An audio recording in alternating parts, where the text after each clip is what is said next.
আসসালামু আলাইকুম everyone, welcome to my new blog day two blog. তো আজকে আমার টপিক হচ্ছে যে আমি কেবিন ট্যুর করাবো। আমরা কিভাবে থাকি বা কেমনভাবে থাকি সেটা দেখানোর জন্য। তোমরা জানো সবাই আমার নাম আতাবুল, আর আমি দুনিয়ার 1 নম্বর কোম্পানিতে কাজ করি, রয়্যাল ক্যারিবিয়ানে। আর আমার ভিডিওর সঙ্গে যুক্ত থাকো, দেখতে পাবো আমার পরের ভিডিও। Let's see.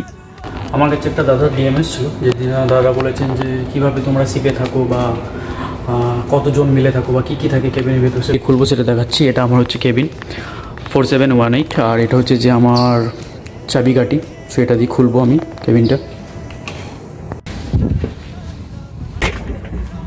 তো এটা হচ্ছে আমার রুম কি। তো আমি কেবিনের ভেতরে চলে এসেছি। তো এবার আমি দেখাবো কী কী আমার কেবিনের ভেতরে কী কী থাকে বা কেমন কী দেওয়া হয়েছে কোম্পানি থেকে। তো এটা হচ্ছে আমার বিছানা, প্রধানত এটা হচ্ছে আমার বেড। আর এখানে আমার ম্যাগনেট কালেকশন করা, ওই যেগুলো আমি পড়ি সেই সবগুলো রাখা আছে।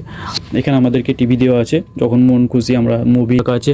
আর বিশেষ করে এখানে আমার দুপুরে যার যেমন যেটা জিনিস রাখতে পারে সেই সব জিনিস। এটা হচ্ছে আমার কেবিন মেটের। আর এই দিকেটা হচ্ছে আমার দুটো লকার দিয়ে আছে।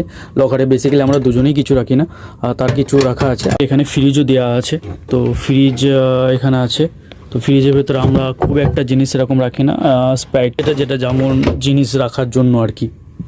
হচ্ছে যে দুটো কভার দেওয়া আছে, একটা হচ্ছে আমার আর একটা হচ্ছে আমার কেবিন মেটের। প্রধানত এটা হচ্ছে যে আমার